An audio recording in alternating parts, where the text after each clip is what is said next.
Here's an interview from one of our past shows on Rock and Metal Revival. If you're interested in hearing full shows, go to our Facebook page and check out our list of affiliates for times and places where you can hear Rock and Metal Revival. There is Ratcatcher from the new GWAR album called New Dark Ages. And Jerry, this album's been blowing up the speakers in my truck for weeks now.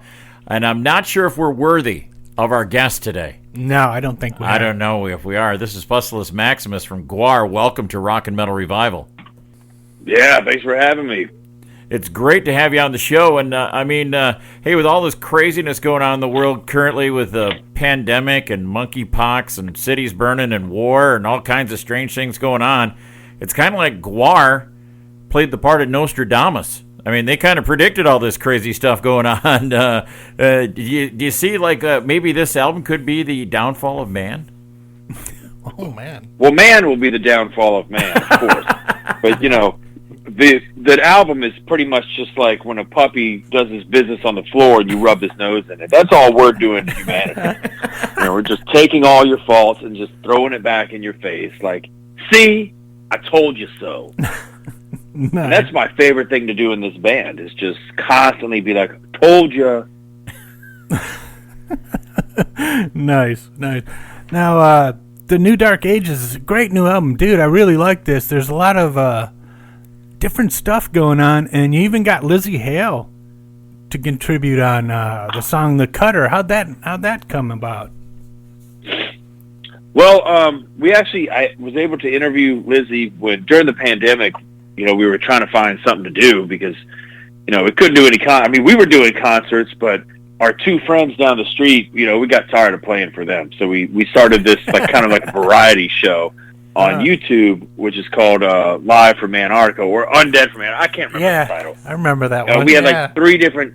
So she was a guest on the show and was cool enough to take some time to let me ponder or badger her with a bunch of questions that didn't make any sense. And she was a really good sport about it. And we've also teamed up with the same management company now. We fired Sleazy P. Martini finally after all these years.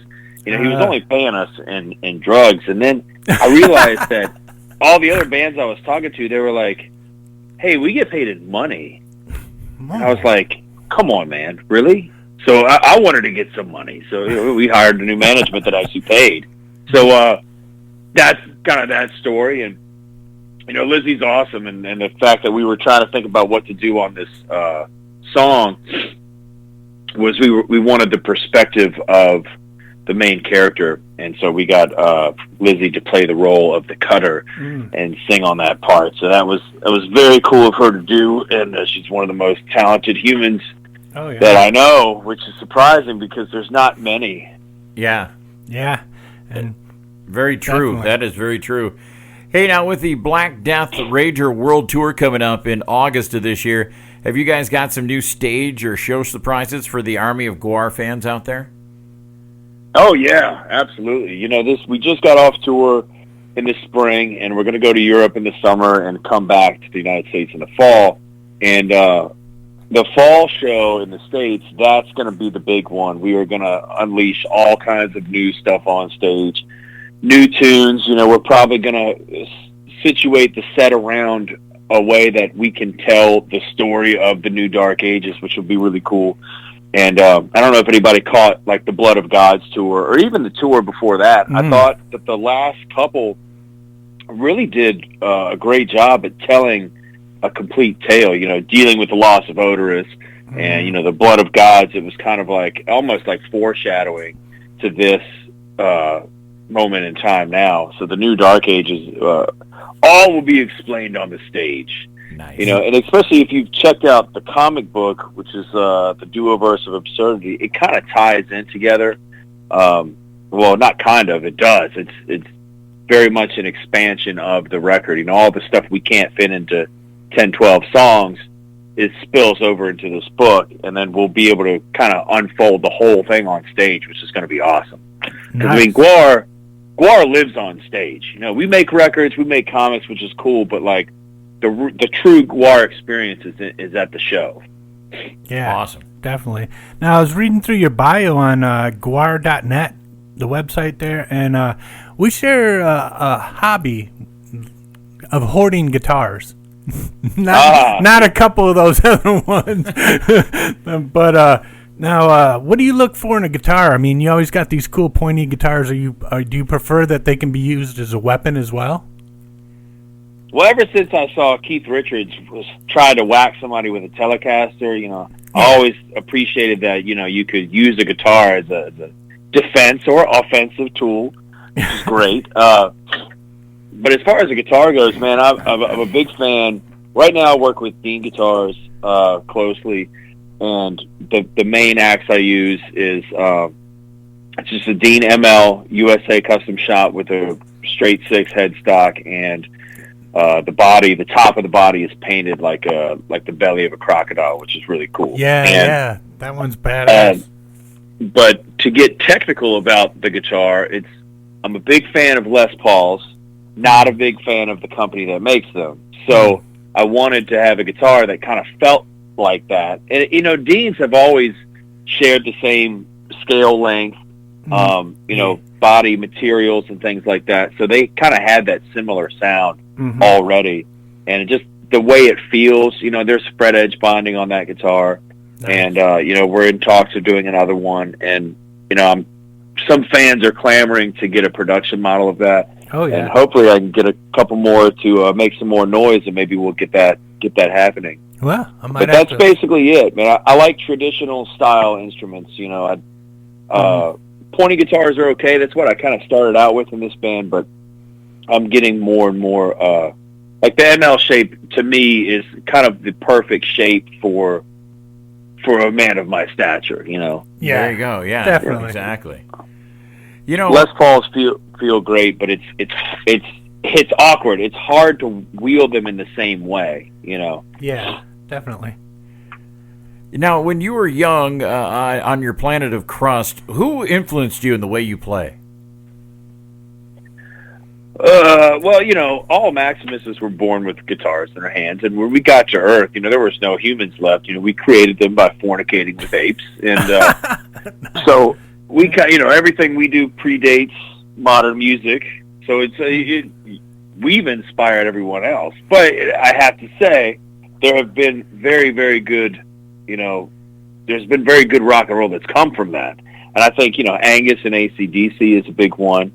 Fast Eddie Clark from Motorhead, very important. And, probably even the most modern guitarist I would draw inspiration from is like Euro Boy from the band Turbo Negro. And I'm trying to think of some other ones, but that's really it. It's weird. It's like I love artists like Dimebag from Pantera, but it's weird. It's like I appreciate it, but I don't learn so much that it like demystifies it for me. It's like that's a hard act to cop. Same with like Zakk Wylde, like amazing player, but it's like I don't try to do what he does because it's like they're obviously the best at that. So you can't come anywhere close. Yeah, definitely. No, I've been really impressed with these last couple GWAR albums. I really like that acoustic one you guys did too, with the EP with the covering some songs from the last album, Blood of Gods. Now, how's this new singer Blothar the Berserker working out for you? Working out pretty good. He came into the band as a very, very much kind of like a spiritual advisor. Dealing with losing Odorous was huge. Oh yeah. And everybody in the band had a question of, were we going to be able to continue doing this? Can we do it, and can we do it well? Can we find our own voice again? And Blothar has helped us achieve that for sure. And so Blothar actually got COVID on this tour, so I got to fill his shoes for a couple of shows, which is pretty good. And that was, I like to think that I would help keep the old man on his toes. There you go. Yeah, nice. There you go. But it is impossible to do that and play guitar at the same time, But, but the fans loved it. It was a good experience, and that's what I think is like really powerful about the GWAR show in general, is that we're not going to give you a subpar show despite whatever challenges we may face. You're going to get the full experience, and it's going to be awesome. So, I mean, when we're fired on all cylinders, I mean, the show is just out of this world. And last year we even had Techno Destructo come back. Nice. And that was big. That was a huge show. One of my favorite to be a part of. Actually, we did all the Scum Dogs tunes. Sweet. Nice. Now, I was on your website earlier, and you guys have got quite the store there. You've got all kinds of great stuff, like the butt of the gods. And I was wondering, since Gwyneth Paltrow has a candle that smells like her vag, is there a chance we could get a candle that smells like GWAR? You could, but I don't know that anybody would want that. Like the GWAR dressing room is probably the smelliest place on earth, and it's not as bad as it used to be since we've discovered Febreze and Lysol and things like that. But if I could just mail you a piece of my armor, you don't even have to light it like a candle. Just be in the room with it. Okay. And it is a smell to behold. Nice.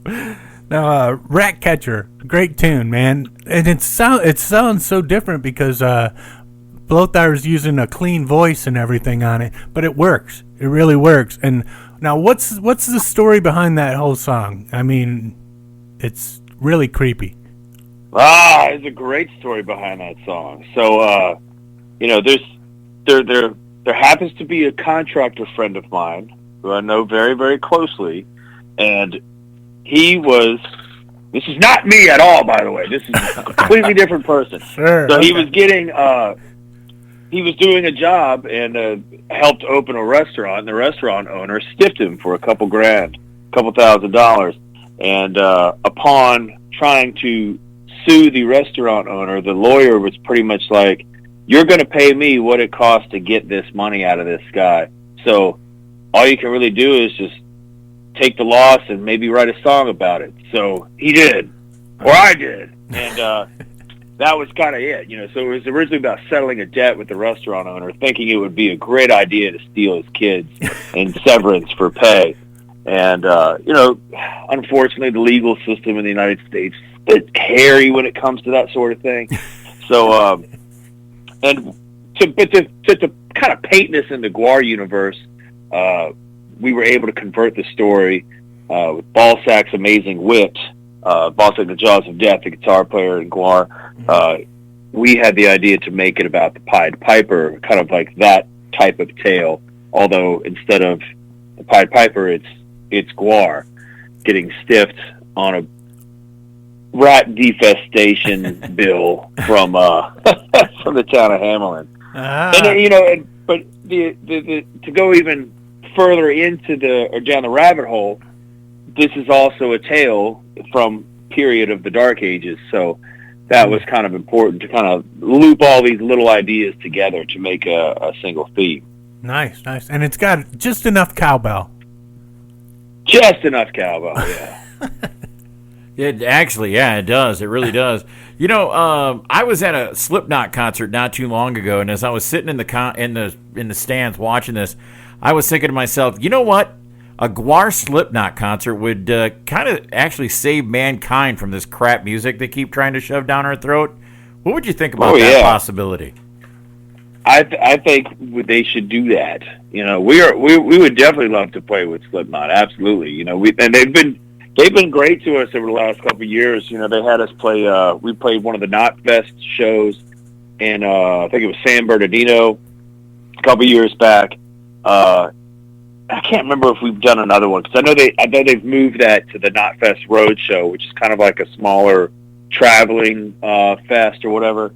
But they've been really successful with that, and I hope that our relationship can continue and grow and have us do some more because it just makes sense if you think about it. GWAR show and a Slipknot show together. There's other bands I think that would pair really well with that as well. And hey, our doors and our phones are open. Nice.